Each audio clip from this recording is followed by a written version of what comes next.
Bismillahirrahmanirrahim. Assalamualaikum warahmatullahi wabarakatuh. Innal hamdalillah nahmaduhu wa nasta'inuhu wa nastaghfiruh wa na'udzu billahi min shururi anfusina wa sayyiati a'malina. May yahdihillahu fala mudilla lahu wa may yudlil fala hadiyalah. Asyhadu an la ilaha illallah wahdahu la syarika lah. Wa asyhadu anna Muhammadan abduhu wa rasuluh. Ya ayyuhalladzina amanu taqullaha haqqa tuqatih wa la tamutunna illa wa antum muslimun. Ya ayyuhan nasu taqu rabbakumul ladzi khalaqakum min nafsin wahidah wa khalaqa minha zawjaha wa batha minhuma rijalan katsiran wa nisaa'a. Wattaqullaha alladzi tasaaluna bihi wal arham innallaha kana 'alaikum raqiba.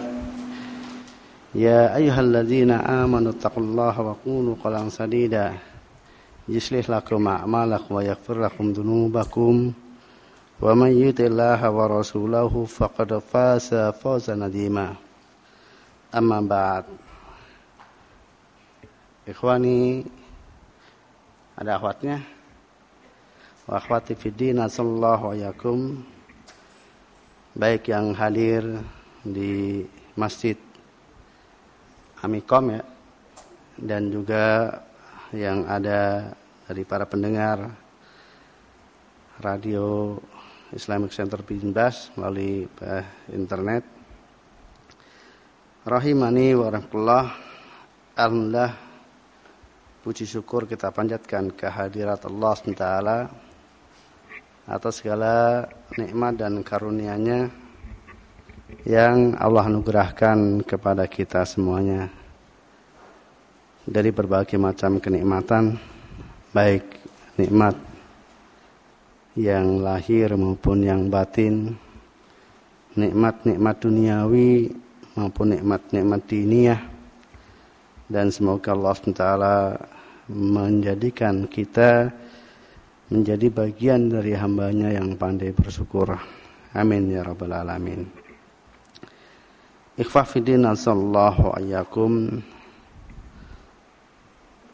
Tema kajian kita pada sore hari ini tentang ilmu, dan secara khusus bagi para mahasiswa yang disibukkan dengan aktivitas kuliah.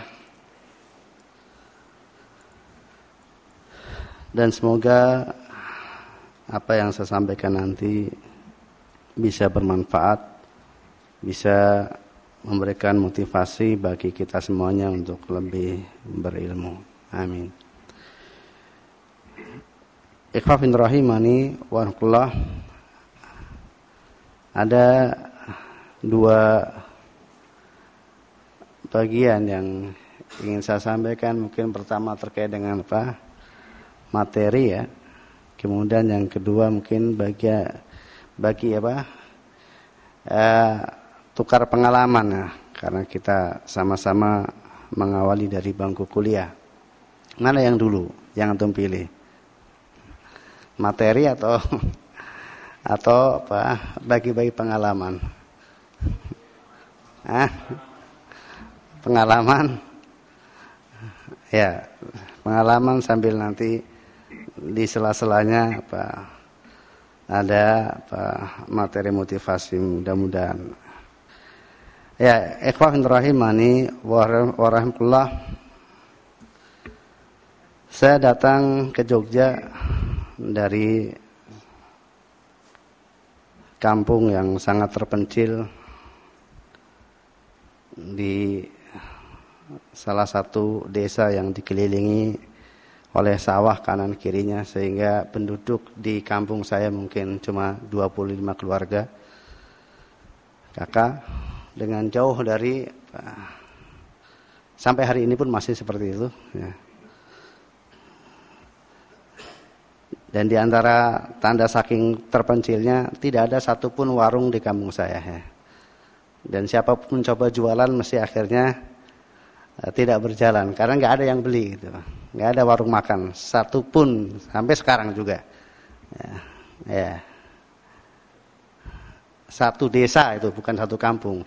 Satu desa itu, tidak ada satupun warung makan.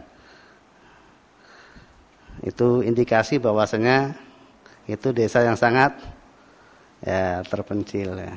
Di salah satu kecamatan di Kota Kebumen, Kecamatan Petanahan. Ya. Datang ke Jogja dalam keadaan belum bisa baca Al-Quran ya. Wajar, kampung saya kampung abangan ya. Jadi nggak biasa ngaji, nggak ada TPA, nggak ada diniyah, nggak ada, dan demikian seterusnya sampai sekolah di Kebumen juga lingkungannya kebetulan bukan lingkungan orang-orang yang pada ngaji. Sampai SMA juga, dari SMA Negeri Kebumen. Ada yang dari SMA Negeri Kebumen?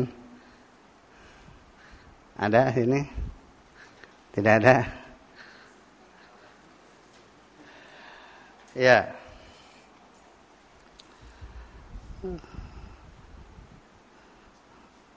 Jadi sama dengan antum mungkin datang ke Jogja dalam keadaan tidak tahu banyak tentang agama, bisa dibayangkan ya, ke Jogja dalam keadaan belum bisa baca Al-Quran, bisa tergambar lah bahasnya memang nggak tahu apa-apa gitu. Al-Quran saja belum bisa baca gitu. Ya. Dan alhamdulillah kalau antum sekarang sudah banyak kajian yang terprogram, yang tersistem, dan kemudian artinya jelas arahnya. Ketika tahun 88 saya datang ke Jogja, ya masih sedikit kajian, paling yang banyak ada di gelanggang mahasiswa, dan situlah biasa saya ikut kajian Ahad pagi, dan juga kadang ada di Masjid Mardiah gitu. Ketika itu kebetulan saya jurusannya pendidikan matematika, MIPA UGM, sehingga aktivitasnya banyak di sana. Walaupun kosnya saya masuk condong catur ya, di mana? Di Samirono saya kosnya, namanya kos-kosan Gubuk Penceng ya. Dan kebetulan saya satu kos-kosan sama Ketua Umum PKB sekarang ya, Muhaimin Iskandar. Itu teman saya satu kos-kosan. Nggak tahu masih ingat atau tidak ya. Jadi saya tahu bagaimana dia waktu itu ya. Dan kajian di Jogja jelas masih belum seberapa, tapi alhamdulillah pada waktu itu sudah ada ustadz-ustadz yang sekarang menjadi ustadz besar. Ada pimpinan pondok pesantren ya, ada ustadz Abu Nida, kemudian saya kenal sama beliau. Ada ustadz Amas Faiz yang sering diimpor dari Kebumen ke Jogja, sehingga saya kenal beliau di Jogja bukan di Kebumen. Kemudian juga ada Ustadz Ja'far Umar Tholib tentunya, pimpinan Pondok Pesantren Ihya Sunnah, dan Ustadz Yazid Jawas yang akhirnya kenal beliau dan belajar dari beliau pada kajian-kajian bulanan atau kajian ya seperti itu.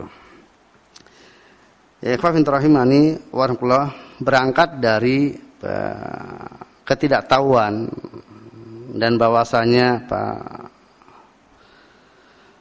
nampaknya memang sebagai orang yang bodoh, kemudian berpikir bahwasanya kalau hidup seperti ini dalam keadaan kejahilan, sementara menghadapi masa depan yang tentunya penuh dengan tantangan. Tanpa tantangan pun orang yang bodoh itu sangat berbahaya hidupnya. Apalagi hidup di zaman yang penuh tantangan. Maka tidak ada jalan lain bagi seorang, apalagi seorang muslim, kecuali dia mesti belajar, mesti memiliki ilmu. Dan kadang kita mendengar ya, seruan dari para dai tentang firman Allah Ta'ala, yarfa'illahu alladhina amanu minkum walladhina utul ilma darajat, bahwasanya Allah Ta'ala akan mengangkat orang-orang yang beriman dan diberi ilmu di antara mereka beberapa derajat. Maka dari ayat ini jelas bahwasanya Allah SWT mengangkat seseorang mukmin itu disebabkan karena ilmu yang dimilikinya. Dan di sini Allah SWT mengangkat derajat mereka tidak muqayyad, ya, tidak tertentu di mana. Maka para ulama pun menjelaskan bahwa pengangkatan derajat yang dilakukan oleh Allah Ta'ala bagi orang-orang yang beriman lagi diberi ilmu oleh Allah Ta'ala itu baik di dunia maupun di akhirat. Baik di dunia maupun di akhirat. Dan itu terbukti, ya. Terbukti bahwa dalam sejarah kehidupan manusia, maka orang-orang yang berilmu diangkat derajatnya di dunia oleh Allah Ta'ala sebelum kemudian di akhirat. Jelas bahwasanya para anbiya, para rasul itu adalah orang-orang yang beriman dan yang paling tinggi ilmunya pada zamannya masing-masing. Dan mereka lah semuanya diangkat kedudukannya di sisi Allah Ta'ala, baik di dunia maupun di akhirat. Sampai hari ini pun nama-nama mereka tetap harum. Dan seluruh umat dunia mengakui tentang mereka secara umum. Baik yang suka maupun yang tidak suka. Hatta orang-orang kafir pun tetap mengakui tentang tingginya kedudukan mereka. Dan menyebut-nyebut tentang nama mereka. Demikian juga dalam sejarah kehidupan manusia dari para pengikut Rasul. Para pengikut anbiya, maka nama-nama mereka sampai hari ini harum. Dan di antara umat ini adalah sahabat Abu Hurairah radhiyallahu anhu, dari sahabat yang sangat miskin, datang ke Madinah dalam keadaan tidak memiliki apa-apa, dan beliau sering kelaparan di Madinah. Dan makanya praktis hanya dari pemberian para sahabat. Tetapi kemudian dengan tekunnya beliau dalam ilmu, maka sekarang siapa seorang muslim yang tidak kenal Abu Hurairah radhiyallahu anhu? Sehingga ketika kemudian seorang muslim menyebut sebuah hadis dengan menyebutkan sahabatnya sekalian, maka banyak sekali hadis-hadis yang dia mau tidak mau menyebutkan an Abi Hurairah radhiyallahu anhu. Ya. Itu bentuk di antara bentuk pengangkatan derajat yang dilakukan oleh Allah SWT terhadap mereka, orang-orang yang diberi ilmu oleh Allah SWT. Sebelum tentunya pengangkatan derajat bagi mereka orang-orang yang beriman lagi diberi ilmu Allah Ta'ala di akhirat kelak. Dan derajat yang diberikan kepada mereka tentunya sesuai dengan kadar keimanan dan keilmuan yang ada pada mereka. Kemudian ikhwafidin rahimani wa rahmatullah. Termasuk perkara yang sesungguhnya sangat memotivasi seorang hamba terhadap ilmu, dan sebelum saya sampaikan lebih lanjut terkait dengan hal ini, bahwa yang dimaksud dengan ilmu ketika disebutkan dalam Al-Quran maupun dalam hadis Nabi SAW adalah ilmu syar'i. Ini yang harus dicatat baik-baik oleh kita semuanya supaya kita jangan salah paham dan tidak dikelabui oleh orang-orang yang tidak bertanggung jawab. Bahwa kata ilmu ketika dimutlakkan baik dalam Al-Quran maupun dalam hadis Nabi SAW yang Allah Ta'ala memujinya dan menjanjikan berbagai macam janji bagi mereka yang diberi ilmu adalah ilmu syar'i.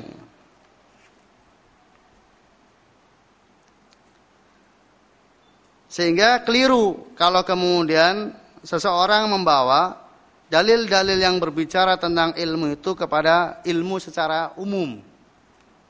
Mencakup juga ilmu dunia, tidak. Bahwa pujian Allah Ta'ala dan sanjungan Allah Ta'ala kepada orang-orang yang berilmu, maksudnya adalah ilmu syar'i. Adapun ilmu dunia, maka itu tergantung zatnya dan tergantung pengaruhnya bagi pemiliknya. Kalau kemudian dengan ilmu yang dimilikinya membawa kemanfaatan baginya untuk dunianya maupun akhirat, maka ya dia mendapatkan keberuntungan dengan ilmu tersebut. Tetapi bukanlah kemudian sebabnya ilmu itulah yang menjadikan dia terpuji, tetapi karena prinsip yang ada pada orang tersebut, yaitu ilmu syar'i dan keimanan yang ada pada orang tersebut, itulah yang kemudian membawa ilmu dunia yang dia milikinya menjadi sesuatu yang bermanfaat ya. Jadi kalau semata-mata ilmu dunia, jelas tidak akan membawa kemanfaatan bagi seseorang kalau tidak dibarengi orang yang tersebut memiliki ilmu syar'i dan keimanan. Karena keimanan dan ilmu syar'i lah yang menjadikan seseorang bisa memanfaatkan ilmu duniawiyahnya.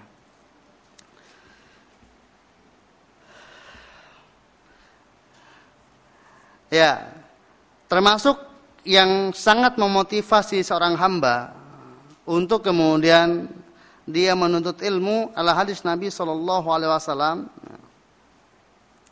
dalam riwayat Imam Bukhari rahimahullah dari hadis Muawiyah radhiyallahu anhu, bahwa beliau menyampaikan Nabi SAW bersabda, man yuridillahu bi khairan yufaqihu fid din.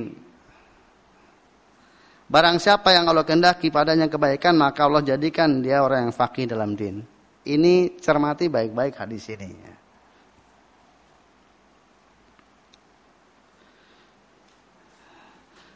Di mana Nabi SAW di sini bersabda, barang siapa yang Allah kehendaki padanya kebaikan, maka Allah akan jadikan dia orang yang faqih dalam din. Maka secara mantuknya atau secara teksnya, apa yang bisa dipahami langsung dari hadis tersebut sebagaimana bunyinya, maka kalau seorang itu Allah kehendaki dia menjadi orang yang baik, maka Allah jelas gariskan kepadanya sekalian sebab-sebabnya, yaitu dengan dia dibuat orang yang faqih, dijadikan orang yang faqih, orang yang paham, orang yang mengerti ilmu agama dan juga penerapannya. Dengan demikian maka sebaliknya berarti sebaliknya kalau kemudian seseorang dia tidak mendapatkan ilmu syar'i, tidak faqih, tidak tahu ilmu syar'i dan tentunya bagaimana pengamalannya, maka berarti dia termasuk orang yang tidak dikehendaki kebaikannya. Karena Allah Ta'ala menciptakan akibat sekaligus menciptakan sebab-sebabnya gitu. Maka tanda kebaikan seseorang adalah kalau kemudian Allah anugerahkan kepadanya kefaqihan.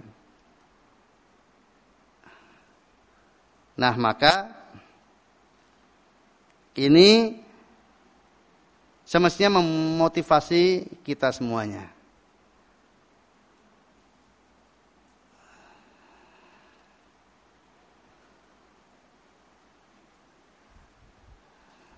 Dengan demikian ikhwafin rahimani wa rahimakumullah,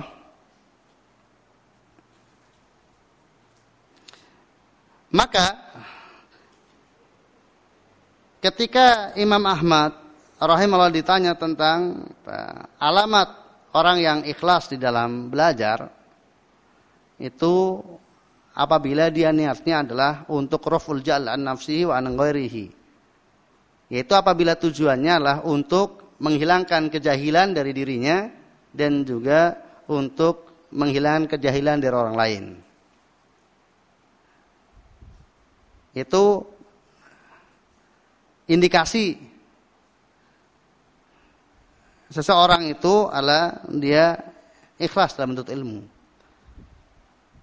Di latar belakangnya adalah karena dia sadar akan kejahilannya, sadar akan kebodohannya, lalu dia tidak ingin menjadi bagian orang yang bodoh.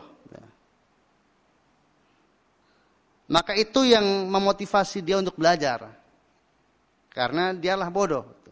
Dan dia tidak ingin menjadi bagian orang yang bodoh. Karena orang yang bodoh adalah akan tidak tahu jalan dan dia akan tersesat dan nasibnya akan celaka. Baik di dunia maupun di akhirat. Kemudian yang kedua lah untuk kemudian membuat orang lain tidak bodoh juga.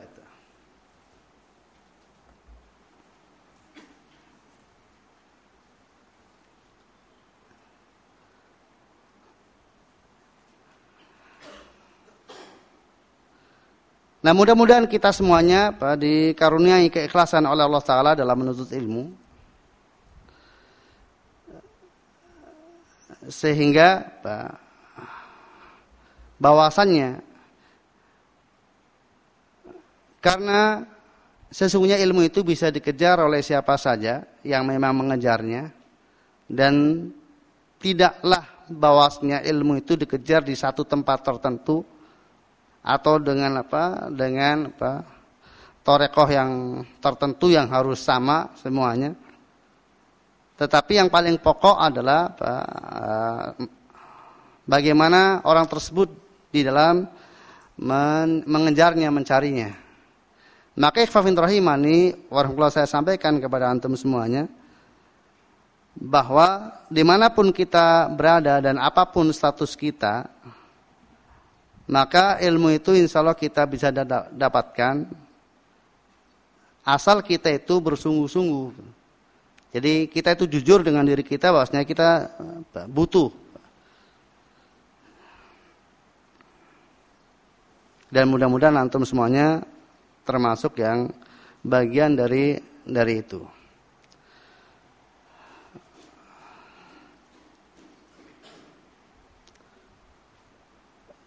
Mimba bitahadus bin ni'mah, ya. Jadi bagian dari menceritakan tentang betapa besarnya nikmat Allah SWT. Ya. Bahwa tadi sebagaimana saya sampaikan bahwa di zaman saya kuliah itu sangat sulit ya didapatkan mahat-mahat ada atau kajian-kajian yang terprogram ya, yang terkurikulum gitu. Yang ada di sekitar kita, di sekitar kampus gitu. Kalau zaman sekarang alhamdulillah ya. Jadi itu sudah mutawafir, sudah banyak. Tapi di zaman saya itu amat sangat sulit itu. Sehingga karena bahwasanya kunci ilmu Islam itulah di bahasa Arab ya. Sehingga kalau kemudian seseorang itu tidak menguasai bahasa Arab yang standar lah, itu amat sangat sulit untuk kemudian pengembangannya itu.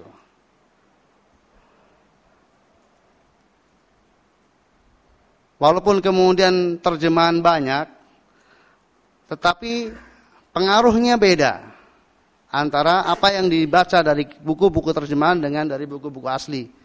Karena dzauqnya, rasa itu tetap beda. Sehingga ketika itu, kalau sekarang alhamdulillah ya antum sudah ada badar ya ada badar. Itu kalau antum betul-betul memang menginginkan ilmu, maka usahakan selama antum kuliah antum ambil program bahasa Arab dasar yang diadakan oleh siapa saja ya, untuk kemudian menjadi modal bagi kita. Nah, zaman saya tidak ada. Tetapi semangat untuk bisa bahasa Arab itu artinya mendorong kami beberapa mahasiswa UGM ketika itu dan beberapa mahasiswa IKIP namanya waktu itu masih ya. Sekarang UNY. Kurang lebih 20 mahasiswa meminta kepada Ustadz Anur Rafiq Gufron yang ada di Gresik tahun 90 ketika itu di akhir masa saya kuliah untuk kemudian diadakan daurah bahasa Arab. Kemudian bersepakat sama beliau 2 bulan. Maka kami ambil liburan semester ya. liburan semester yang akhir tahun bulan Juni, ya, itu kami mengambil untuk belajar bahasa Arab selama 2 bulan full. Ya. Kita ber-19 mahasiswa ketika itu datang ke Gresik untuk belajar bahasa Arab. Dan alhamdulillah 2 bulan itu tamat kitab Mukhtarat yang sekarang menjadi kitab yang banyak beredar di tengah-tengah kaum muslimin, khususnya di ikhwah, di berbagai macam pesantren, dan juga di tengah-tengah para mahasiswa yang belajar bahasa Arab. Kitab Mukhtarar kitab yang populer. Buku itu ditulis oleh guru kami Ustaz Aun Rafiq Gufron ketika kami mau datang.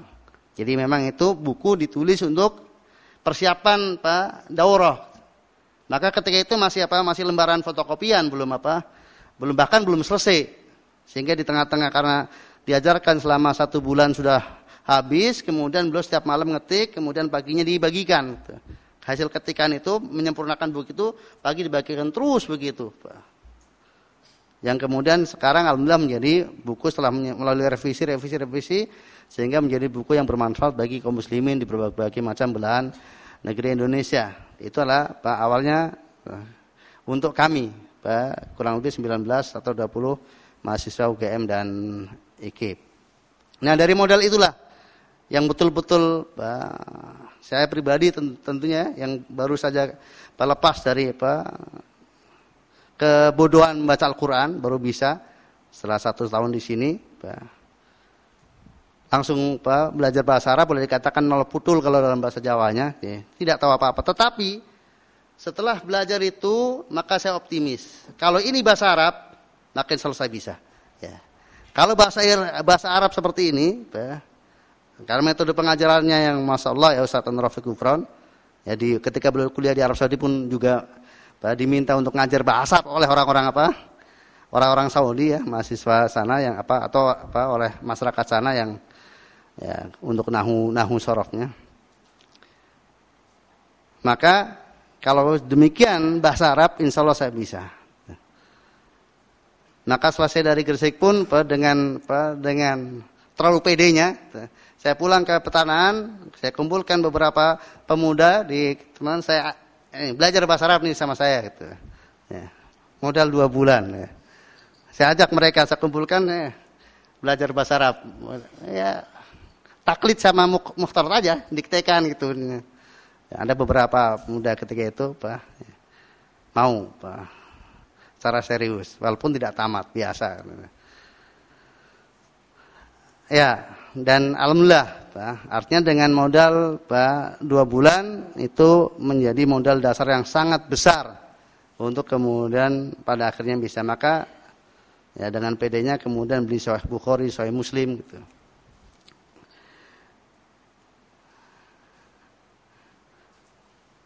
Maka ikhwafin rahimani warahmatullah, antum masa kuliah di sini sekarang rata-rata 4 tahun ya? 4 tahun ya.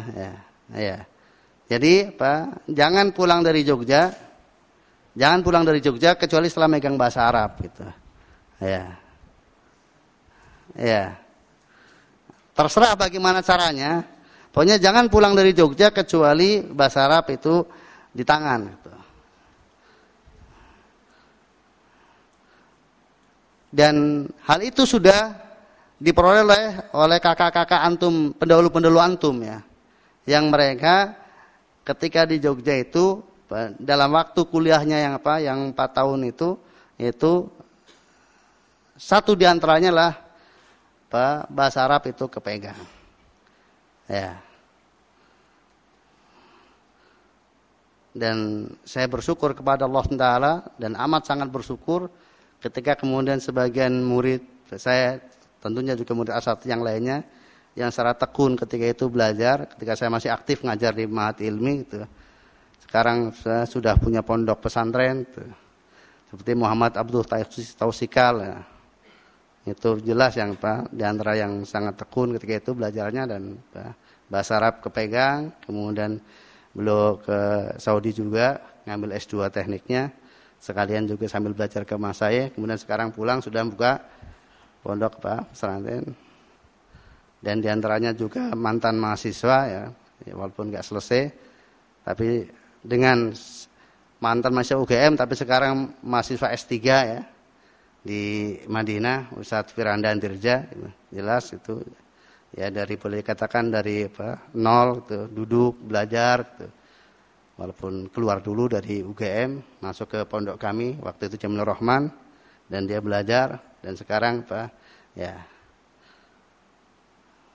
tinggal sebentar lagi doktor dalam bidang tauhid. Itu semuanya lah jelas biidznillah min fadlillah, kemudian kerja keras dari mereka.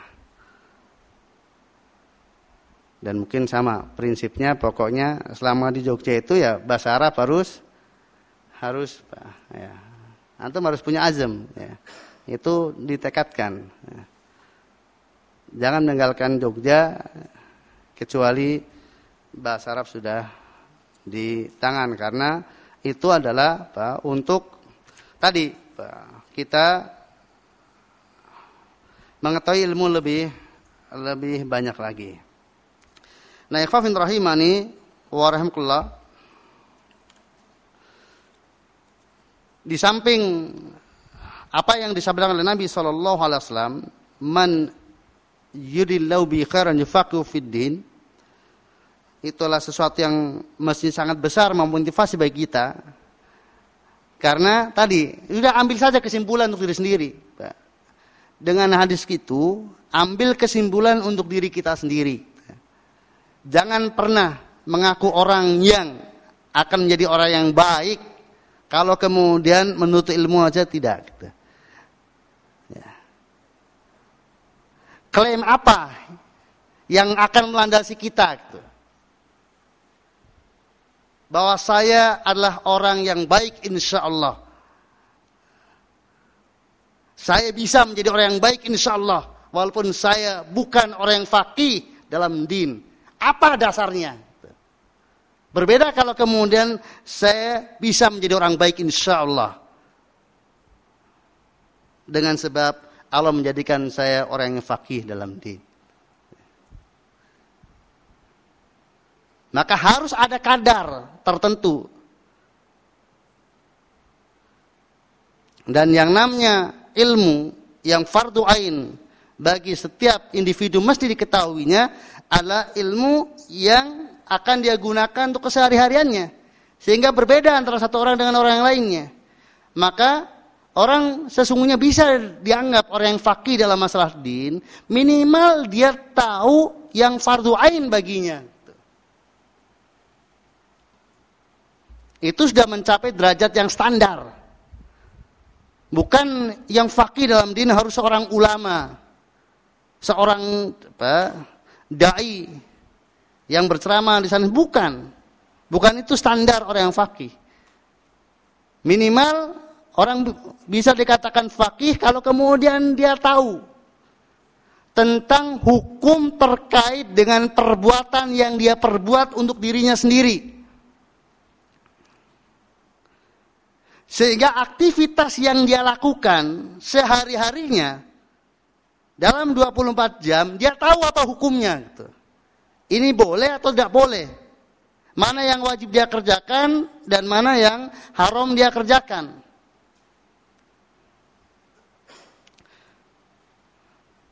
Maka kalau kemudian seseorang dia sudah tidak meninggalkan kewajiban karena tidak tahu, dan sudah tidak mengerjakan yang haram karena tidak tahu, maka dia sudah dianggap orang yang faqih.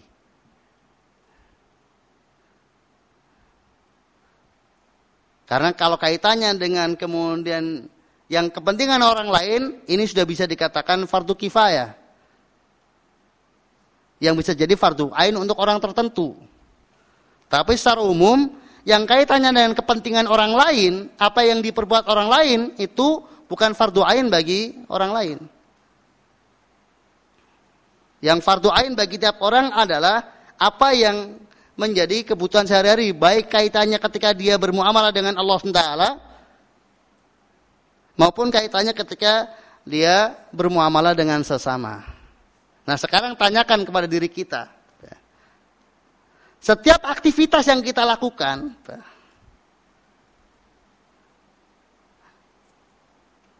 apalagi aktivitas ibadah ya. Aktivitas yang kaitannya ibadah. Aktivitas yang kaitannya sesama manusia, perbuatan kita yang sama manusia, baik dalam jual beli, dalam kemudian bicara, dalam kemudian itu semuanya harus tahu bahwasanya itu boleh atau tidak boleh gitu.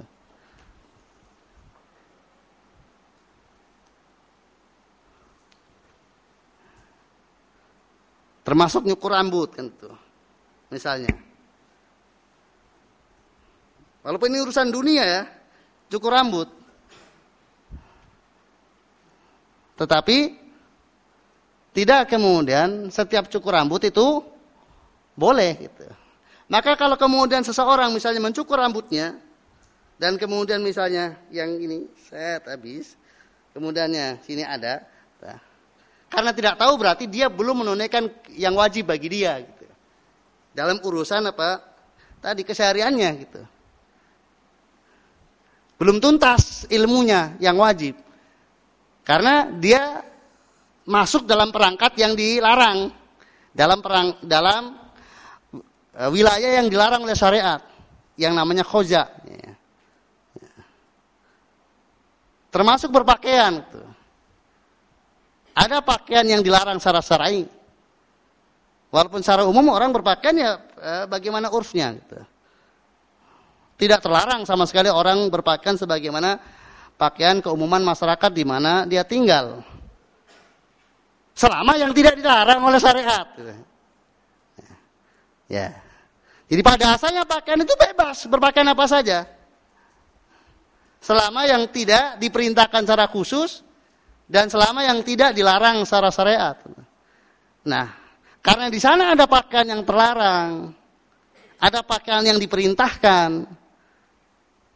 Karena itu kaitannya dengan kebutuhan kita sehari-hari, kita mau tidak mau harus berpakaian, maka kita harus tahu mana pakaian yang terlarang secara syar'i.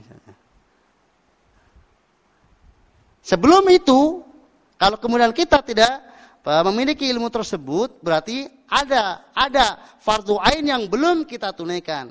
Terbukti sangat mungkin bagi kita melakukan sesuatu yang sesungguhnya haram secara syar'i, tetapi kita tidak mengetahui. Tetapi lebih dari itu semuanya penting dan termasuk fardu ain.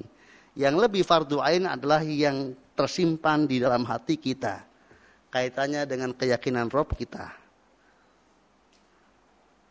Dan hal-hal yang terkait dengan usulul iman. Arkanul iman. Iman kepada Allah, iman kepada para malaikat, iman kepada Rasul, iman kepada kitab-kitab, iman kepada Rasul, iman kepada hari akhir, dan iman kepada takdir. Itu kan semuanya sesuatu yang tersimpan dalam batin. Ima kita kosong, nggak ada maklumat, nggak ada keyakinan sama sekali dalam hati kita, atau ada keyakinan, tetapi berbeda dengan yang semestinya. Dan arkanul iman ini merupakan usulul iman, pokok keimanan.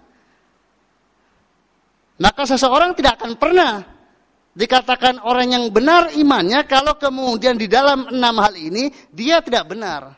Dari mana kemudian akan yarfa'illahu alladhina amanu minkum walladhina utul ilma darajat kalau kemudian pokok keimanannya tidak beres. Maka sebelum memberesi pakaian, memberesi muamalah dengan sama, maka luruskan dulu dalam hal arkanul iman ini. Agar kita masuk kategori orang-orang yang layak diangkat derajatnya. Karena Allah katakan yarfa'illahu alladhina amanu minkum. Dan seorang tidak akan mendapatkan keimanan yang benar tanpa kemudian dia benar.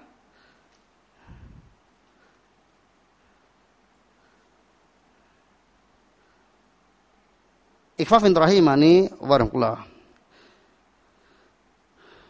Bisa saja mungkin sebagian antum menyampaikan, kan itu sudah, kalau itu kan termasuk yang pelajaran kita dapatkan dari SD pun sudah.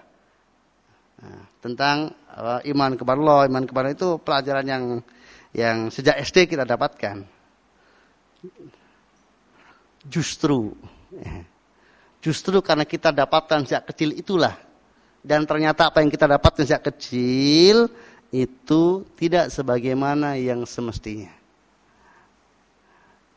Maka itu jadi membutuhkan pembetulan.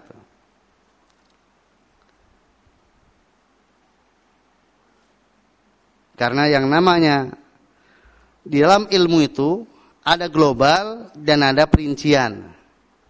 Dan tidak cukup secara globalnya benar, secara perinciannya keliru. Ya.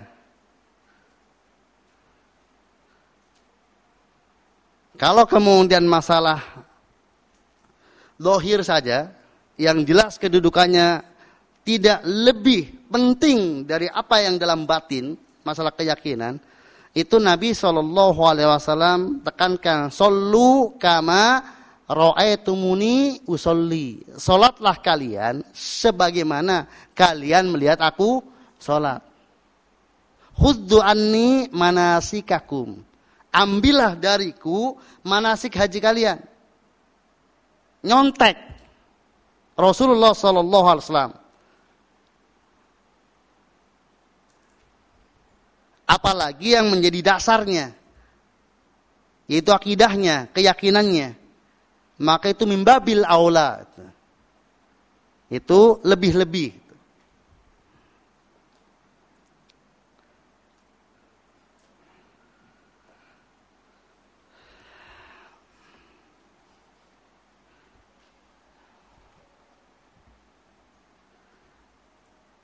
Ya, ikhwafin rahimani wa rahimakumullah. Di antara yang memotivasi kita untuk kemudian menuntut ilmu adalah apa yang dijanjikan oleh Nabi SAW dalam hadis riwayat Muslim, "Man salaka tariqan yaltamisu fi ilman, sahalallahu bi tariqan ilal jannah." Barang siapa yang menempuh perjalanan yang dia maksudkan dengannya lah untuk kemudian menuntut ilmu, maka Allah mudahkan baginya jalan ke surga.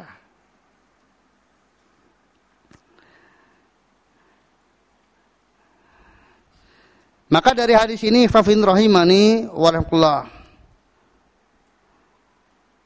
bahwa jalan yang memudahkan seseorang untuk menjadi penghuni surga adalah kalau kemudian dia menempuh jalur ilmu. Dan itu sesungguhnya mudah dilogikakan ya tadi. Karena tentunya Allah Ta'ala menetapkan surga dan menetapkan penghuninya serta sebab-sebab penghuninya untuk masuk surga. Dan kriteria penghuni surga adalah ada di dalam ilmu, gitu. Diceritakan, dijelaskan dalam ilmu. Maka kalau kemudian seorang ingin masuk ke dalam surga, maka tentunya dia harus mengetahui kriterianya seperti apa. Dan pasti dia akan dapatkan bahwa kriteria yang ada di sana adalah tidaklah seseorang bisa menjadi orang yang berkriteria penghuni surga kecuali apabila dia menjadi orang yang berilmu lalu kemudian mengamalkan ilmu tersebut. Sehingga ya benar ketika kemudian man salaka tariqan yaltamus fi ilman sahlallahu bihi lahu tariqan ilal jannah. Nah, setiap kita siapapun orangnya mendambakan surga. Ya, jangankan kita orang muslim,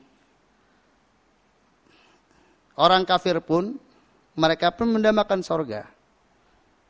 Dan dengan pedenya, ketika kemudian salah satu dari anggota keluarganya meninggal dunia, maka yakin bahwa dia ke surga. Maka tulisan yang ada, telah pulang ke rumah Bapak di surga. Ya. Iya, karena demikian. Zujina lilladzina kafaru su'u a'malihim. Dibuat indah, dibuat bagus. Dalam pandangan orang-orang kafir, buruknya amal mereka. Jadi secara umum tidak ada, atau hampir tidak ada, di muka bumi ini, seseorang sejahat apapun dia, sejelek apapun dia, kemudian dia telah yakin bahwa nanti, bahwasanya dengan akibat perbuatannya, dia akan berada dalam neraka abadi dalamnya. Ada beberapa kemungkinan yang orang yang mengapa jelek tapi kemudian dia tidak yakin bahwasanya dirinya adalah penghuni neraka. Mungkin dia tidak beriman akan negeri akhirat. Nah, otomatis kan dia tidak sengaja berbuat karena dia tahu nanti toh jadi penghuni surga, abadi dalam penghuni neraka abadi dalamnya. Karena dia tidak beriman kepada negeri akhirat. Atau kemudian akan bisa bertobat di akhir hidupnya. Atau kemudian akan mendapatkan ampunan dari Rabb-nya. Dan lain sebagainya. Sehingga hampir-hampir tidak ada seseorang yang berjalan di muka bumi ini, sejahat apapun orang tersebut, sejelek apapun orang tersebut, kemudian dia dalam kondisi yakin bahwasannya dia akan menjadi penghuni neraka. Bahkan pada umumnya, mereka yakin bahwasanya mereka akan bisa masuk surga. Bahkan perbuatan mereka itulah yang menyebabkan mereka masuk surga. Dan tentang hal ini Allah telah mengingatkan kepada kita semuanya. Ada sebuah ayat menjadi peringatan bagi kita semuanya, yang setiap kita, siapapun kita, orangnya mesti khawatir. Dan ayat ini memang termasuk ayat yang bagi para sahabat, ini ayat yang sangat membuat mereka takut.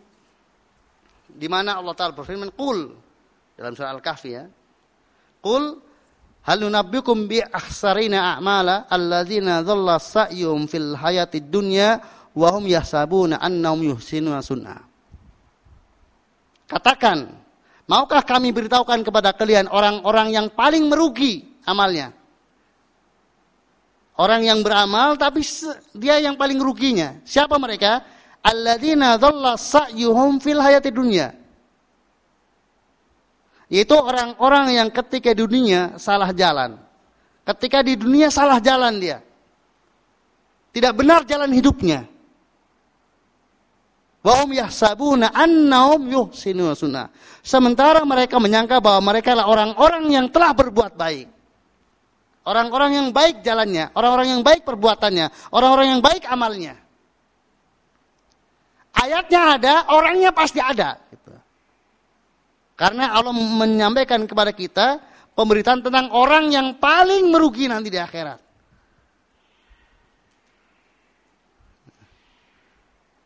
Maka, kalau orang-orang yang dia sudah berusaha berjalannya adalah berdasarkan ilmu yang jelas, yaitu ilmu al-maurus anin Nabi sallallahu alaihi wasallam, ilmu yang merupakan warisan Nabi sallallahu alaihi wasallam, yang itulah minallah dari Allah SWT, itu saja masih khawatir. Khawatirnya dari siapa? Bukan dari sisi bahwasanya jalannya secara zahir sudah benar, tapi dari sisi batin. Kalau secara zahir, karena itu kasat mata ya, tinggal nyontek bagaimana yang dari Rasul, apa yang semestinya dilakukan secara zahir, itu bisa dicontek yang dari Rasul. Secara zahirnya. Tetapi terkait dengan masalah batin, keikhlasan, kemudian tujuan, niat, maka kadang seseorang tidak mengetahui tentang tujuan amal tersebut. Sesungguhnya kemana dia tujuannya? Untuk apa tujuannya? Walaupun secara zahir sudah benar. Yang dia baru tahu nanti setelah di akhirat. Sehingga sangat mungkin ketika di dunia dia sudah merasa benar. Padahal sesungguhnya masih salah. Apalagi kalau kemudian yang jalannya zahirnya sudah salah. Karena dia tidak nyontek, dia tidak kemudian berusaha menuntut ilmu sehingga supaya benar. Maka tentunya lebih khawatir lagi. Kalau kemudian ending yang akan dapatkan adalah dia di akhirat kelak mengira dulunya di dunia benar, ternyata setelah sampai di akhirat salah semua.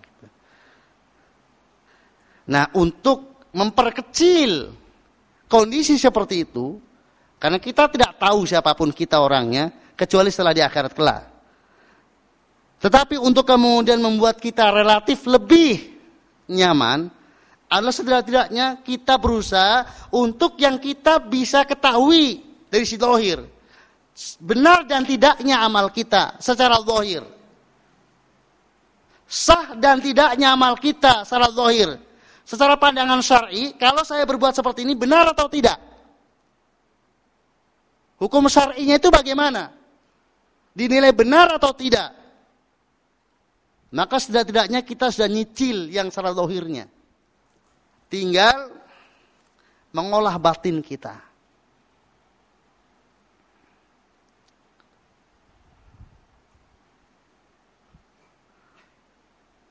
Dan tentunya tentang pengelolaan batin ini pun ada ilmunya, bahkan itu lebih rumit. Kalau zahir, kalau kemudian kita sudah tahu ilmunya, untuk menerapkan sesuai dengan apa yang kita ketahui itu mudah insya Allah. Belajar sekali, hari ini belajar, lalu mempraktekkan seperti apa yang benar, itu bisa insya Allah, langsung. Sekarang antum praktek melihat wudhu yang benar, wudhu yang memenuhi kriteria wudhu Rasulullah seperti apa. Tinggal panggil orang yang benar wudhunya, oh gitu, perhatikan. Nah, coba ulangi lagi, set. Nah, coba saya sekarang ya. Nah, sudah benar ini belum? Oh sudah benar, bisa. Langsung bisa, bisa. Sekali belajar langsung. Sholat demikian juga untuk gerakan sholatnya. Kalau bacaannya butuh proses ya untuk menghafal. Tapi yang jelas gerakan sholat yang memenuhi syarat itu bisa langsung dicontek seketika itu juga. Dan sholatnya sah walaupun dia tidak bisa bacaan apapun juga. Karena tidak bisa ya. Maka orang yang baru masuk Islam dia langsung wajib sholat ketika waktu sholat masuk. Walaupun dia nggak tahu bacaan apapun juga. Tapi dia wajib langsung sholat dan benar sholatnya. Dan itu bisa langsung. Memperhatikan, kemudian dia praktek sendiri. Kemudian diluruskan mana yang tidak benarnya. Setelah itu bisa insya Allah langsung. Tetapi untuk urusan batin, maka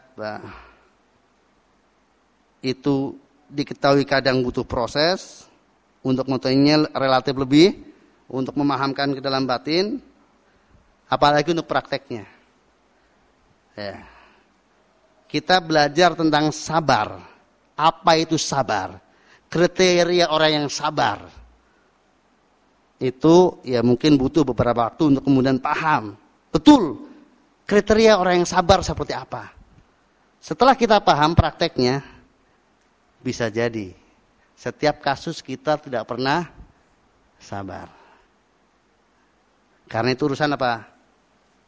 Urusan hati. Prakteknya lebih sulit.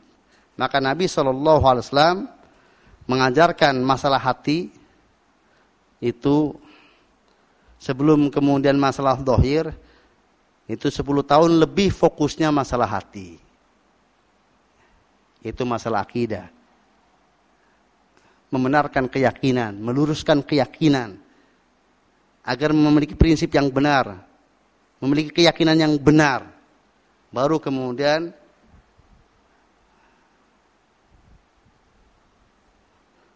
turun kewajiban yang paling pokok setelah berjalan 10 tahun, yaitu kewajiban sholat 5 waktu.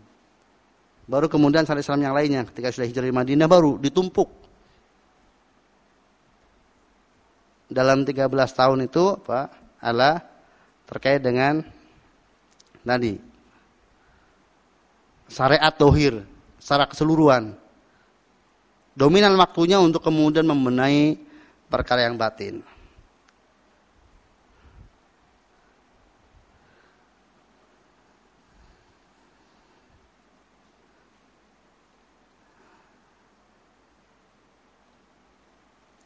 Ikhwafin rahimani wa rahimakumullah.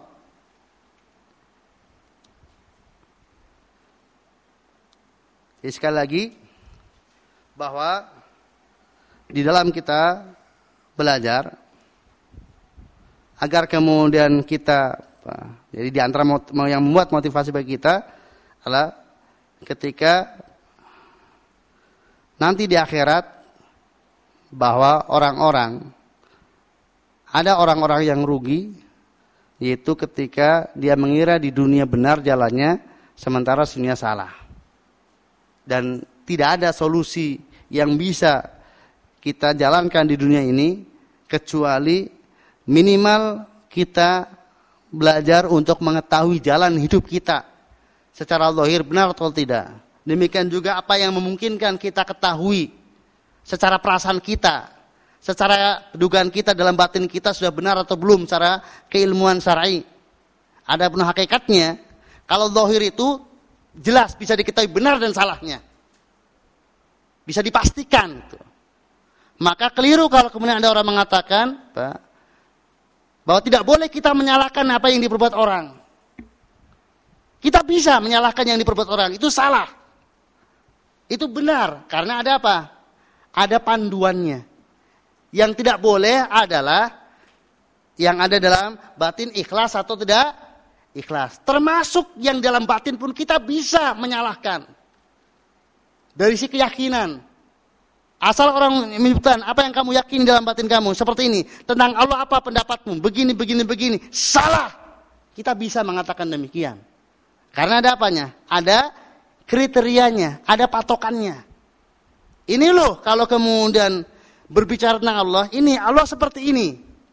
Katakan tentang Allah demikian. Jangan katakan Allah demikian. Karena ada. Demikian juga tentang malaikat, tentang Rasul, tentang yang lainnya. Sesuatu yang tersimpan dalam batin kita, kita bisa ngoreksi. Untuk diri kita maupun untuk orang lain. Agar memiliki keyakinan yang benar. Yang susah atau yang sulit adalah untuk niatnya. Untuk mengetahui tidak bisa. Maka ketika salah seorang sahabat Nabi SAW, Usama bin Zaid, ketika kemudian seorang mengatakan asyhadu an la ilaha illallah wa asyhadu anna Muhammadan Rasulullah, ketika pedang sudah apa? Sudah terhunus begini. Dia sebelumnya sudah berhasil banyak membunuh kaum muslimin dalam perang antara kaum muslimin dengan orang-orang kafir. Nah, maka Usama bin Zaid itu mengincar orang tersebut. Maka kemudian dia kejar dan berhasil.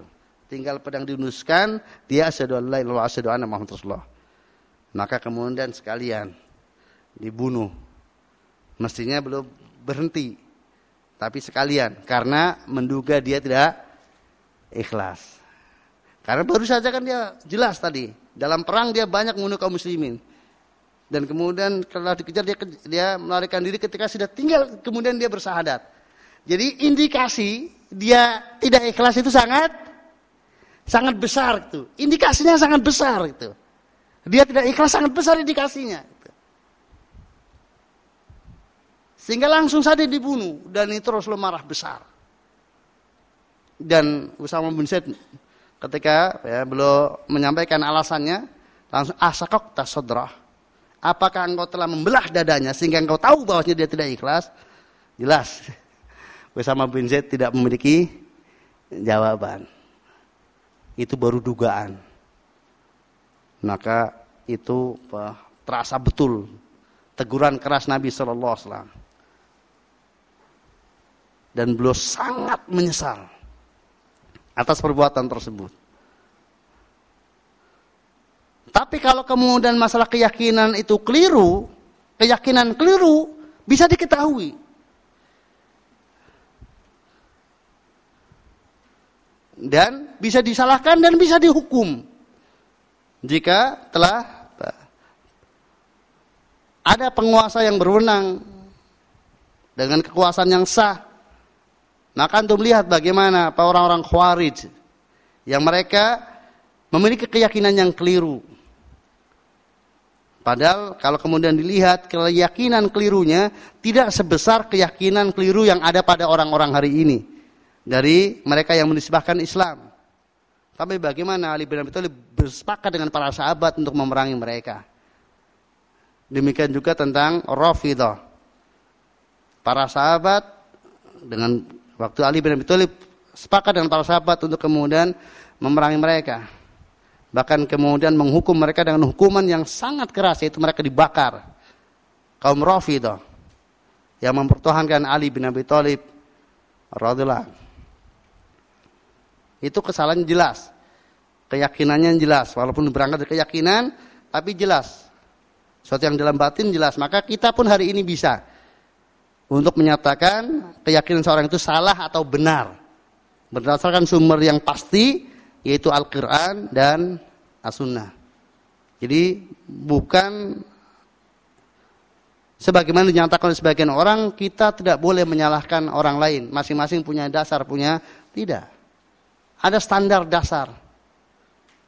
Kalau kemudian tidak ada, kalau tidak meninggalkan ada standar yang jelas, maka sama dengan Allah tidak menjaga wahyunya. Padahal Allah Ta'ala berfirman, Inna nahnu nazalna dzikra wa inna lahu lahafidun. Sesungguhnya kamilah yang telah menurunkan Al-Quran dan kamilah yang menjaganya. Saya bertanya kepada antum semuanya. Tujuan asasi dari Al-Quran itu untuk dibaca atau untuk dipahami maksudnya lalu diamalkan? Pahami maksudnya. Nah, Al-Quran yang ada, kalau kemudian dibiarkan bacaannya saja yang terpelihara, kemudian masing-masing orang membaca, termasuk terjemahannya kalau yang di bahasa Arab, maka memungkinkan nggak menghasilkan pemahaman yang berbeda satu dengan yang lainnya? Memungkinkan atau tidak? Sangat memungkinkan. Bahkan pasti terjadi perbedaan.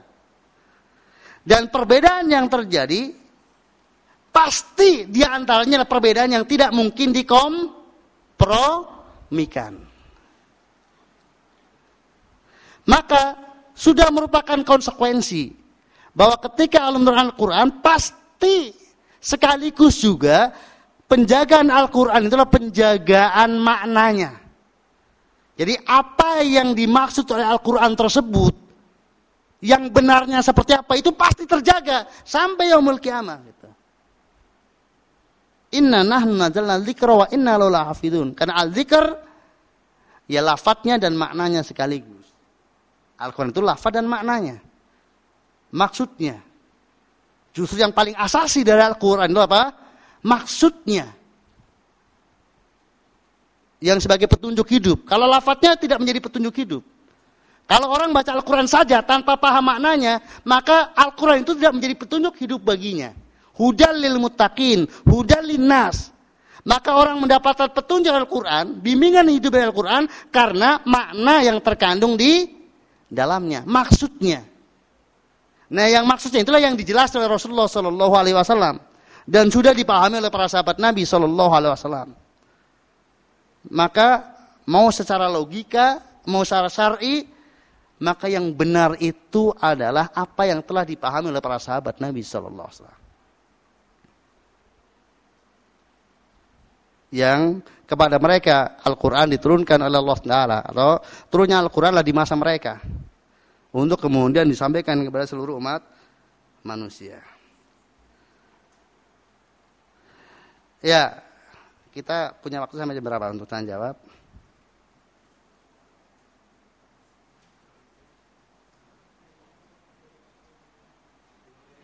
Hah? Ya, kalau 5 menit tadi lanjutkan perkenalannya. Ya. Jadi tadi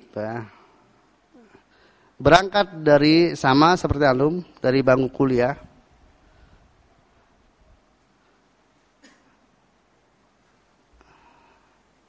dan praktis belajar bahasa Arab tadi pas sudah semester akhir. Sehingga kalau teman-teman saya belajarnya 2 bulan, saya cuma 1,5 bulan. Karena harus kemudian pulang ke Jogja untuk ujian susulan. Kalau kepengen lulus ketika itu, ada nilai saya yang mati, ya E gitu. Ya. Nah ini mati ini nggak bisa lulus.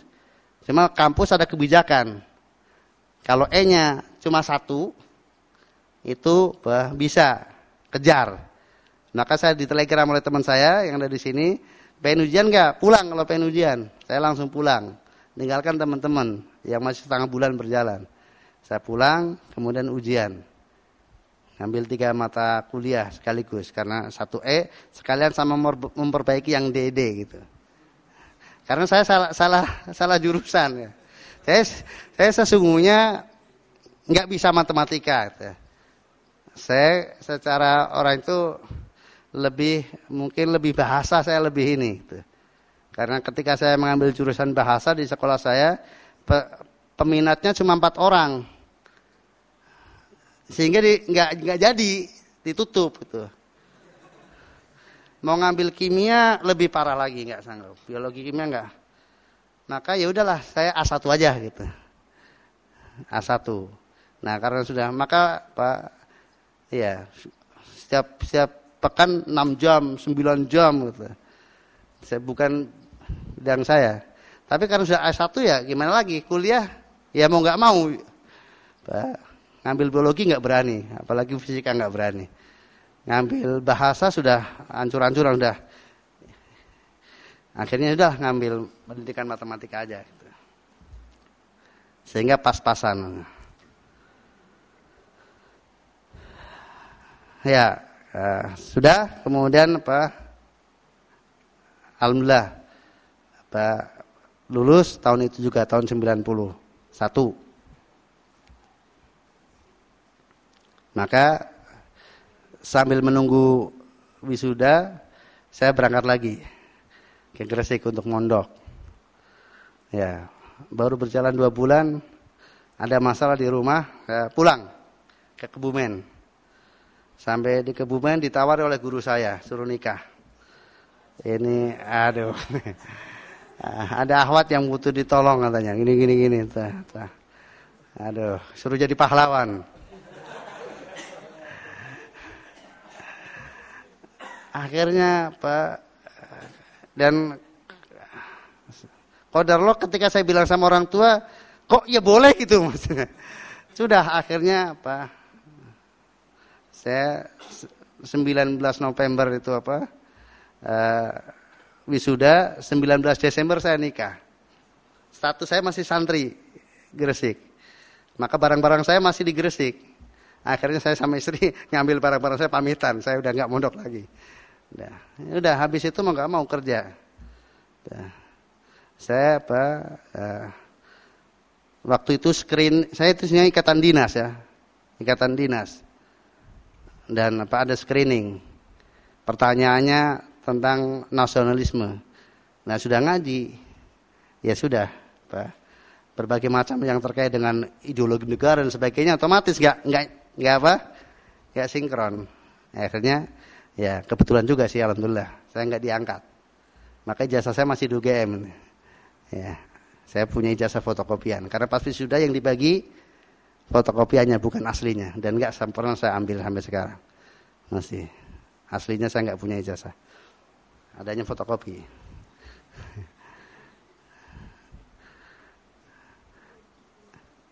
Ya. Dan alhamdulillah nggak diangkat karena banyak teman saya diangkat ditaruh di luar Jawa ya. Saya jadi akhirnya pulang kampung, setahun punya anak, kembali ke Jogja. Belajar lagi pekanan itu. Sambil jualan kue. Maka kantin UGM dari fakultas ke fakultas itu saya dulu masuk. Jadi penjajah kue. Buat sendiri, belanja sendiri, jajakan sendiri. pakai sepeda ke sana kemari, nawarkan dari kantin ke kantin. Bertahun-tahun saya jualan kue di sekeliling kampus UGM ini. Sampai kemudian ada kesempatan terus belajar sambil jualan, sampai dipercaya untuk kemudian mengajar dengan tetap jualan. Ketika orang percaya bahwasanya saya bisa, ada sesuatu yang saya miliki, kemudian dipercaya ngajar di Ma'had Al-I'tisom di Wonosari dan di Ma'had Jamilur Rahman. Kemudian mendapatkan tugas belajar ke Yaman sebentar, rencana 2,5 tahun, tapi kemudian ada musibah sehingga harus pulang, sehingga cuma 9 bulan. Tetapi kata salah seorang pengajar yang sekarang ada di Binbas, kata beliau bahwa 6 bulan di masa saya di Yaman itu sama dengan 6 tahun di masa sekarang. Dari sisi suasananya dan juga guru-guru yang ada, itu waktu itu jauh lebih baik dibandingkan kondisi sekarang. Dan alhamdulillah sedikit demi sedikit ini nikmat yang sangat besar yang Allah anugerahkan, yang ini tahadus bin nikmat.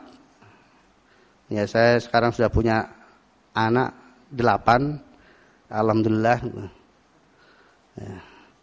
4 diantaranya, 2 sudah hafidhah dan 2 yang satu insya Allah bulan ini, yang satunya lagi insya Allah semester ini. Kebetulan 6 perempuan, 2 laki-laki. Dan yang 3 sudah ngajar. Ya. Jadi 1 ngajar di 2 ngajar di IH Sunnah. 1 guru akidah sama guru bahasa Arab. Yang 1 guru Al-Quran. Yang satunya masih pengabdian di Bekasi. Ini 2 bulan ke depan selesai. Ini ngajar TK. Yang 1 masih kelas 2 SMA. Yang 1 2 SMP, yang 1 5 SD, yang 1 2 SD, yang 1 baru 2,5 tahun. Nah, itu sebuah kenikmatan yang sangat besar. Dan orang kalau tanya berapa anaknya, alhamdulillah baru 8 saya kata. Ya, alhamdulillah baru 8. Dan termasuk yang saya bersyukur sekali, jadi di samping saya mengajari Madiyah Sunatus Malaya, yang jelas notabene lah mereka kader-kader insyaallah, juga sebagai pengganti tetap kalau pas Ustaz Abu Qatadah berhalangan untuk mengisi para asatidahnya, yang notabene mereka ada lulusan Libya, lulusan Mesir. Kebetulan saya dipercaya untuk kemudian mengajarkan akidah kepada mereka. Demikian juga di Ma'had di Bekasi, di Hidayatun Najah, juga khusus untuk para gurunya dan karyawannya, bukan untuk para santrinya. Demikian juga di Ma'had An-Najiyah di Bandung, itu juga di samping untuk santrinya juga para gurunya. Demikian juga di Cilegon dan juga di Ma'had. Dan secara umum semuanya rutin, sehingga saya berkesempatan untuk kemudian menularkan apa yang saya miliki secara rutin tuh, bertahap gitu. Dan saya punya majelis ini mungkin untuk memotivasi antum juga. Saya punya majelis itu karyawan. Sudah berjalan 4 tahun lebih. Namanya KIKI gitu, majelisnya. Kajian Islam Kelas Intensif mereka menamakannya. Itu dominasinya 60% lebih itu karyawan Epson. Perusahaan Epson dan perusahaan-perusahaan yang lainnya. Dan mereka berkumpul kurang lebih tadinya 30 sekian orang secara rutin gitu. Mereka belajar dari ba'da zuhur jam 2 sampai maghrib ya. Jadi jam 2 sampai maghrib mereka ya, kita ngambil salah satu di masjid di Cikarang di dekat Pak Hyundai. Nah itu terus jadi secara bertahap, mulai mereka belajar kitab tauhid, kemudian lumatul i'tiqad, kemudian qawaid fiqhiyah, kemudian sekarang apalagi kasus syubhat. Dalam 4 tahun perjalanan dari tadinya 2 pekan sekali durasinya pada asar sampai maghrib, kemudian mereka minta sebulan sekali tapi ditambah durasinya. Nah, setelah berjalan 4 tahun mereka buka kelas baru lagi. Kelas baru lagi untuk yang baru-baru pada ngaji, dibuka kelas baru lagi. Kiki 2 namanya. Baru mulai kurang lebih 3 bulan ini. Menunjukkan bahwasanya mereka mempromosikan kepada dan pesertanya ini lebih dari 50 yang daftar. Cuma yang kemudian berangkat pada akhirnya mungkin sekitar 30 lebih. Itu Kiki 2. Ya. Nah, itu karena rata-rata mereka lah ngajinya setelah jadi karyawan. Maka antum jangan kalah sama mereka. Jadi sama mereka juga sibuk dari pagi kerja sampai sore gitu kan. Dan hari Sabtu mereka sesungguhnya libur kan, mestinya untuk Untuk rehat bersama keluarga, bersama yang lainnya, tapi mereka duduk belajar. Kalau kajian umum itu biasa ya, kajian umum mereka sambil santai, sambil kemudian itu biasa. Tapi mereka tidak, mereka itu duduk serius. Selama 3 jam kurang lebih durasinya, duduk gitu serius. Untuk belajar secara bertahap. Karena mereka tumbuh kesadaran bahwasanya namanya belajar itu harus secara bertahap. Praktis tidak akan ada orang yang faqih secara din yang kemudian hasil dari pengajian umum terus gitu. Jadi bisa disaksikan yang hanya bermodalkan pengajian umum, baik bulanan atau yang tematik, yang berganti-ganti ustadz. Walaupun ustadz kibar sekalipun, internasional sekalipun, tapi tadi materinya acak gitu. Kadang materi ini, kadang itu, kadang ini, kadang itu. Gitu. Itu dia akan menjadi seorang faqih. Maka seorang faqih din itu nggak apa-apa. Antum belajar sama yang penting dia memiliki penguasaan ilmu yang diajarkan, walaupun tidak dikenal oleh siapa-siapa kecuali oleh lingkaran tertentu saja. Yang penting dia tahu, dia memiliki kapasitas untuk kemudian mengajar. Tapi secara tekun itu insya Allah lebih mendatangkan hasil dibandingkan tadi punya pengajarannya nama besar, ulama sekalipun, tetapi tadi tematik, tidak kemudian secara bertahap dari dasar ke dasar. Karena belajar harus dasar terus itu yang namanya tafaquh fiddin. Itu sejarah demikian. Ulama-ulama dahulu yang sekarang jadi ulama itu belajarnya begitu. Secara bertahap. Ya, demikian ikhwafin rahimani warahmatullah yang bisa saya sampaikan pada kesempatan ini, dan ada waktu untuk tanya jawab maka dipersilahkan. Ya.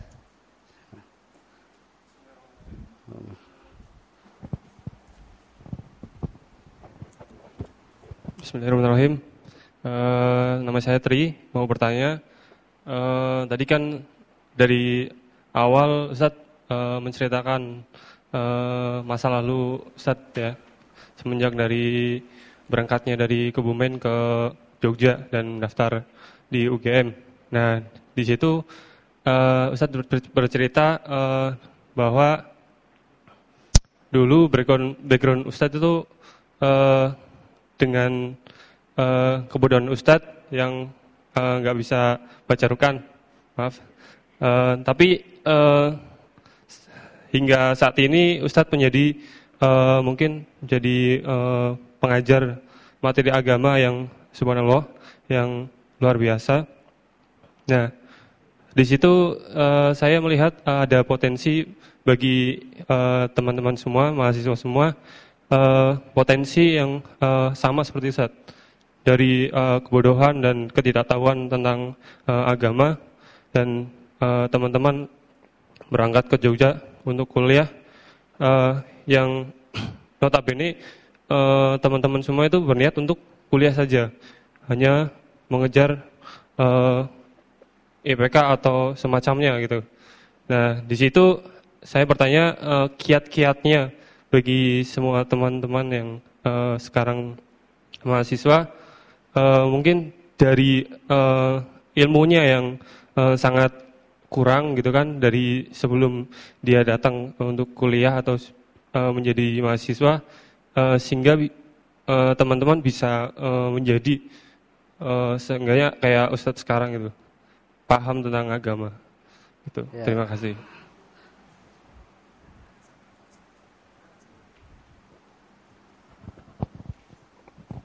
Ya, nanti kita batasi ya pertanyaannya mungkin karena waktu sudah sore. Jadi 4 pertanyaan aja, 2 untuk ikhwan dan 2 untuk akhwat.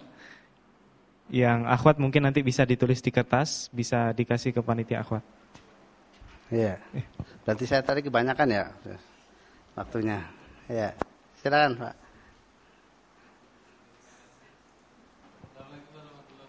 Waalaikumsalam.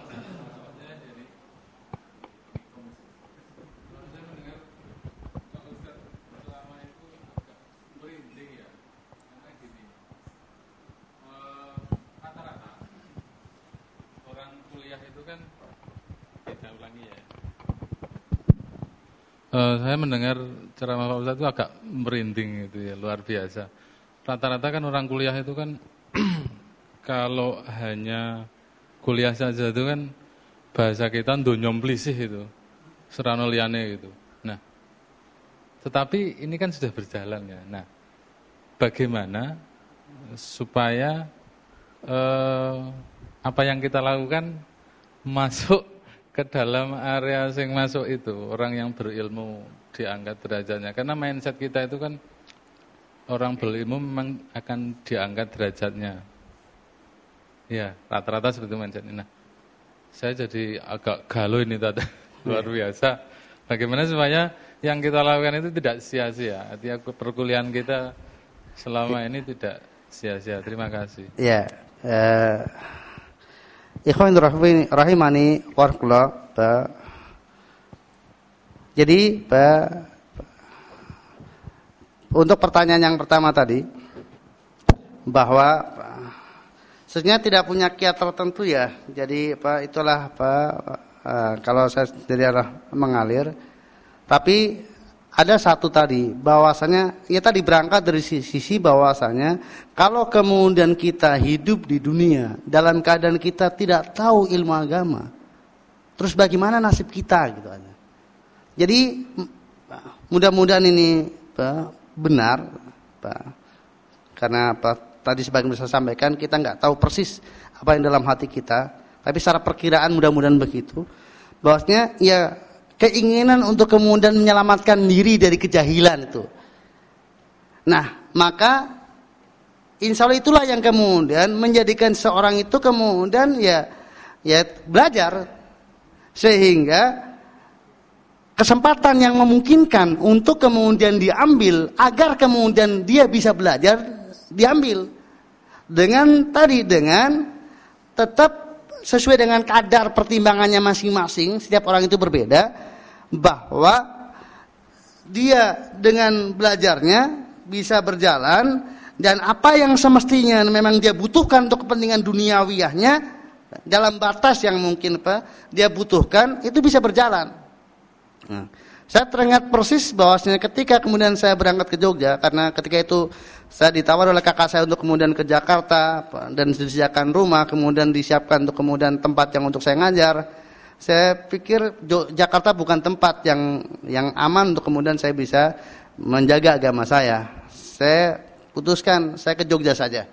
Saya pamit sama orang tua saya ke Jogja saja dan saya nggak ke Jakarta. Dan kemudian saya ngontrak.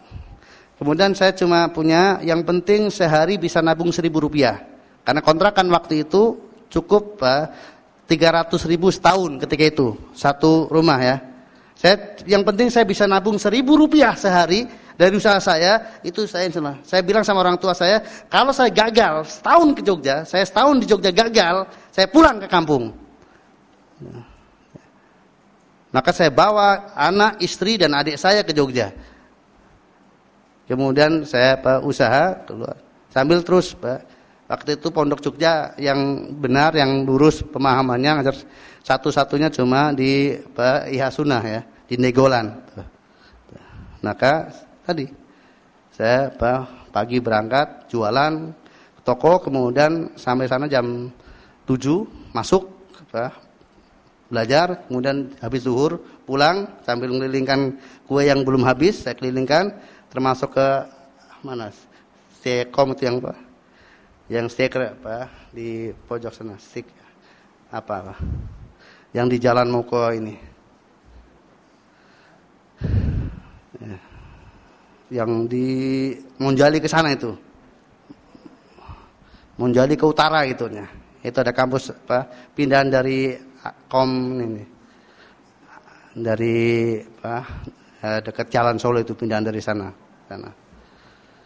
Ya, kemudian tuh. Jadi tadi ya, ikhwan rahimani ada enggak dalam hati kita bahwa kita memang tadi. Maka kalau kemudian itu ada, ya sesuai dengan seberapa kuatnya, makanya sekadar itunya akan usaha yang terjadi gitu. Maka usaha yang muncul itu kurang lebih itulah gambaran yang ada dalam hati gitu. Jadi kalau kemudian kita, jadi yang penting adalah rajin belajar. Ada tekad untuk kemudian tahu gitu. Nah, ketika ada tekad untuk kemudian tahu, maka insya Allah bismillah akan ada bimbingan dari Allah Ta'ala seperti apa jalan bentuknya gitu. Jadi yang paling pokok adalah yang dalam diri kita.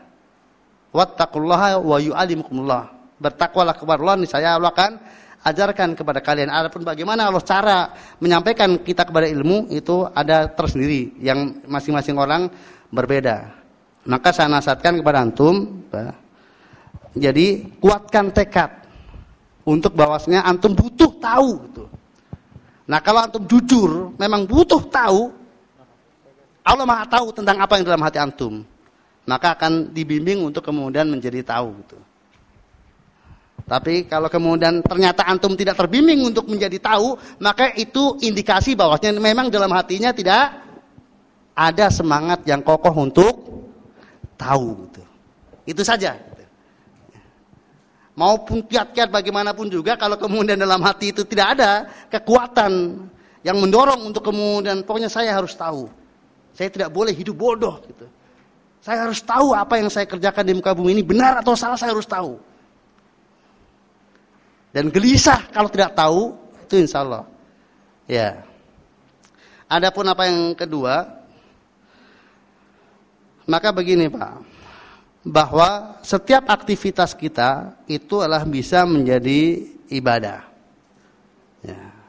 Termasuk aktivitas duniawi. Ya. Maka para sahabat Nabi SAW beragam profesinya. Jadi bukanlah orang yang tahu itu yang dai, bukanlah orang yang berilmu itu yang penceramah. Tapi siapa saja bisa menjadi orang berilmu apapun statusnya. Syekh Muhammad Nasiruddin Al-Albani rahimahullah, beliau adalah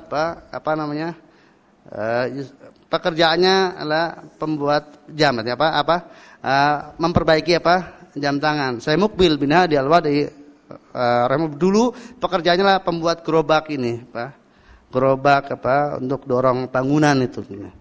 Ya. Maka jadi permasalahannya bukan apa pekerjaan saya, tetapi sama tadi, apapun status saya, itu saya harus tahu tentang ilmu agama. Bisa jadi tadi, sekarang Bapak sebagai karyawan Amikom, ketika kemudian Bapak belajar, bisa jadi kemudian Bapak berubah statusnya gitu. Yang Allah Maha tahu apa yang akan terjadi gitu. Yang jelas tugas saya sebagai seorang hamba belajar ilmu syariah agar saya tahu sesuai dengan kesempatan yang saya miliki.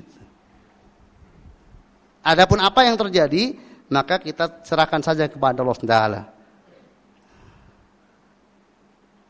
Nah, tadi saya sampaikan bahwasanya tugas kita lah tahu, karena kita tidak mungkin beribadah kepada Allah Taala dengan benar tanpa kita tahu.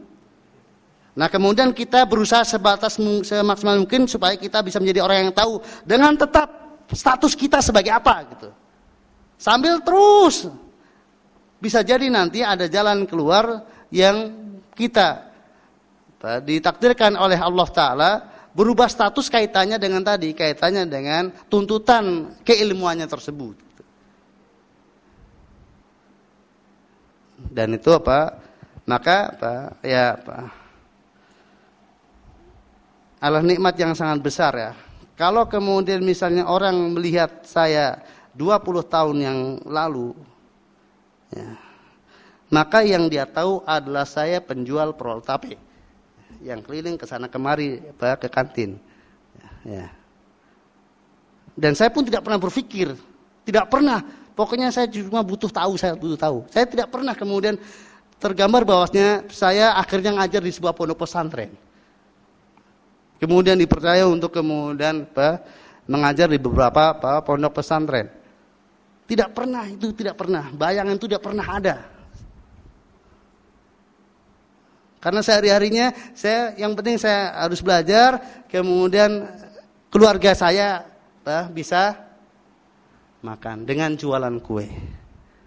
Sehingga kalau orang yang tidak pernah ketemu saya sekarang, gimana prol tapenya gitu. Karena itu nama sudah melekat. Karena bertahun-tahun, hitungan sampai 8 tahun saya penjual prol tape gitu. Sehingga melekat di belakang status saya, penjual prol tape gitu. Kalau orang belum lama ketika 2 tahun yang lalu saya ketemu sama orang Jogja dulu, lama nggak ketemu, gimana prol tapenya gitu. Ya, masih jalan nggak prol tapenya? Karena ya tadi, ya ada mungkin yang lain. Ya, 2 pertanyaan lagi mungkin, singkat saja. Ya. Sudah sore.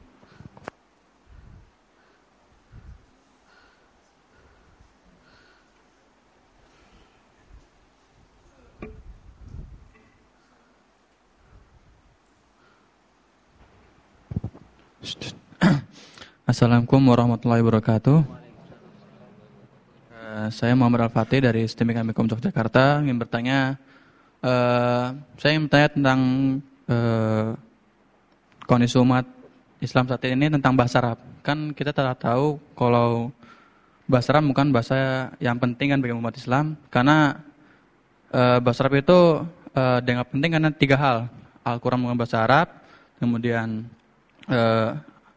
Rasulullah Arab, dan bahasa yang juga ada bahasa Arab.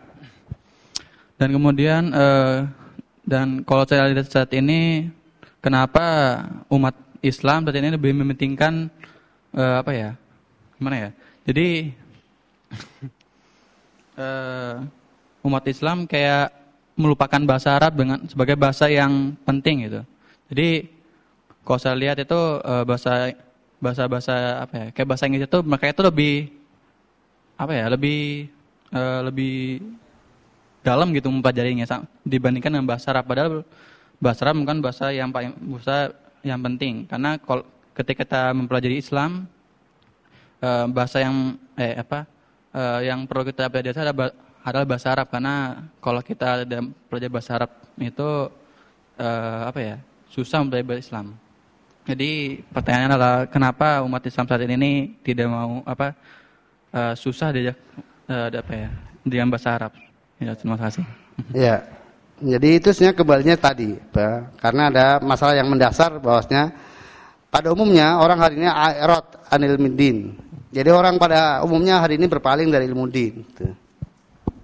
Dan itu diantaranya juga karena banyak orang yang tidak bahasa Arab dan tidak punya ilmu agama hakikatnya, tetapi kemudian mereka banyak berani berbicara tentang ilmu agama, dan kemudian juga dimasyhur dengan pengajar agama padahal dia tidak bisa bahasa Arab, dan hakikatnya sebenarnya kalau orang tahu itu tidak tahu ilmu agama sama sekali. Maka ketika kemudian bahwasanya umumnya orang hari ini memang tidak peduli dengan ilmu agama, apa pedulinya dengan bahasa Arab gitu. Karena orang secara umum orang yang peduli dengan bahasa Arab itu hanya orang yang butuh pekerjaan yang kaitannya dengan bahasa Arab, ya. Atau orang yang tadi kepengen tahu ilmu agama. Yang tidak, apa kepentingan bagi mereka gitu, bahasa Arab. Coba mencermati, benar nggak kata-kata saya? Bahwa orang yang sekarang punya perhatian kepada bahasa Arab 2 ya, yang kaitannya pekerjaan yang menuntut pekerjaan tersebut harus bahasa Arab, itu tinjauannya dunia juga, atau yang tadi, yang memang dia pengen tahu agama lebih jauh. Yang selain itu ya sudah. Sehingga dengan demikian maka bisa dikatakan kurang semangatnya. Ya harus jujur ini. Kurang semangat ilmu agamanya kalau kemudian tidak memiliki keinginan untuk bisa bahasa Arab. Itu indikator aja. Patut dipertanyakan betul tidak dia memiliki semangat untuk memiliki ilmu agama, sementara dia tidak bersemangat untuk belajar bahasa Arab. Dan ingat, tidak ada hal yang sulit di muka bumi ini, apa yang dikerjakan oleh manusia kalau kemudian mendapat pertolongan dari Allah SWT. Jadi permasalahannya itu yang sulit itu karena tidak mendapatkan pertolongan. Nah, mengapa tidak mendapatkan pertolongan? Karena tidak ada sebab yang datang pertolongan. Kalau ada sebab, pasti intang surullaha yang surkum. Jika kalian menolong agama Allah, pasti Allah menolong kalian. Itu janji. Maka kalau seorang niatnya adalah memang dia mau belajar bahasa Arab, dia ingin menolong agama Allah dengan itu, maka bahasa Arab menjadi mudah baginya. Maka saya juga heran hari ini, bagaimana bisa seseorang mondok di pesantren bertahun-tahun, bahkan 10 tahun, tapi tetap tidak bisa bahasa Arab. Padahal belajar bahasa Arab setiap hari dia. Tetap. Saya lihat termasuk beberapa murid saya sendiri. Dari SD dia. SMA mau tamat, baca kitab belum bisa. Setiap hari belajar bahasa Arab. Bukan bahasa Arabnya sulit, tapi tekad yang tidak ada atau yang sangat lemah. Wallahu a'lam bishawab. Ya, satu lagi. Bismillahirrahmanirrahim. Assalamualaikum warahmatullahi wabarakatuh. Nama saya Ma'ruf. Tadi di awal disebutkan bahwa menuntut ilmu itu kan karena kita tahu kejahilan yang ada dalam diri kita, sehingga kita bertekad ingin memperbaiki diri kita. Nah, yang ingin saya tanyakan begini, keimanan itu kan terkadang kita naik turun, Pak. Nah, terus apalagi seseorang yang sedang dalam proses perubahan. Nah, bagaimana sih supaya keimanan kita itu tidak turun banget? Masalahnya ketika kita turun dan kita bahkan tenggelam, untuk bangkit lagi itu sangat sulit. Nah, bagaimana sih kita bisa memupuk keimanan itu supaya kita dalam proses perubahan itu menaik dan meningkat terus, tidak ketika turun tidak langsung jatuh habis dan tidak bisa bangkit lagi. Sekian. Pertanyaan yang bagus ini, dan terkait dengan ekornya keimanan, ini ada sebuah kisah dari Handolah radhiyallahu anhu. Suatu saat beliau menyampaikan nafaqah Handolah. Handolah telah munafik. Maka ketika dia sedang nyeromet sendiri ya, dalam bahasa nyeromet yang ngomong itu, galau terkait dengan nasibnya, telah munafik, didengar oleh Abu Bakar Siddiq radhiyallahu anhu. Apa yang terjadi? Kok kamu mengatakan demikian? Lalu dia ceritakan. Soalnya begini, kalau kemudian kita berada di hadapan Rasulullah SAW, kemudian mendengarkan apa yang dari Rasulullah SAW, maka seakan-akan surga di depan apa? Di depan mata. Jadi harap surga dan takut neraka. Tapi kalau sudah pulang ke rumah, ketemu anak, istri, kemudian bersama anak istri, kemudian itu apa? Itu lupa gitu loh. Enggak sesemangat ketika baru. Nah, dari kisah ini, kemudian Abu Bakar Siddiq, kalau begitu sama, saya juga begitu. Yuk kita ngadep Rasulullah SAW saja, cari solusinya. Maka beliau menghadap kemudian ke Nabi SAW. Maka itu dibenarkan Nabi. Saatan ya alhamdulillah, saatan. Jadi demikianlah manusia. Sesaat naik, saat turun. Maka dari sini berarti solusinya jangan terlalu lama dari majelis taklim gitu. Ya. Jadi solusinya ketika kejar terus, Pak. Kalau ada perasaannya langsung hadir di majelis taklim gitu. Jadi kalau kemudian kayak HP itu jadi kalau suntrap ya segera di cas gitu. Maka kehadiran di majelis taklim itu, maka orang yang senantiasa menjaga kehadirannya di majelis taklim, insyaallah dia akan terjaga. Tetapi kalau kemudian seorang sudah malu, aduh, saya udah lama nggak ke masjid, malulah. Justru dengan malunya akan semakin dia terpuruk dan akhirnya jauh. Jadi cas dengan hadir di majelis taklim. Itu bagi yang tidak memiliki kemampuan. Kalau memiliki kemampuan ya terus ya belajar. Dan beda ya majelis taklim itu. Minimal kalaupun tidak bisa langsung hadir majelis taklimnya, maka ya tadi dengarkan ceramah tentang keagamaan. Itu untuk menjaganya, baik melalui video atau melalui MP3 itu insya Allah menjadi solusi bagi yang futur. Dan antum perhatikan yang dulu walaupun amat sangat semangat, dan itu banyak, tidak sedikit yang memiliki semangat yang membara dan sangat semangat, tapi kemudian ketika ada futur dan bablas, maka seakan-akan hilang sama sekali. Bahkan bisa jadi lebih jauh daripada orang yang sebelumnya tidak mengenal sama sekali. Itu tidak sedikit yang seperti itu.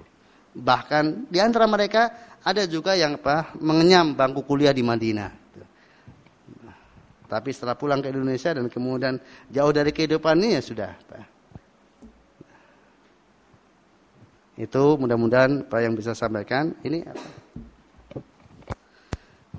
Ya, dari saya cukup sekian, mudah-mudahan bermanfaat bagi kita semuanya dan mudah-mudahan kita ada kesempatan yang lain untuk kita lebih banyak punya waktu dan mudah-mudahan lebih berbarokah.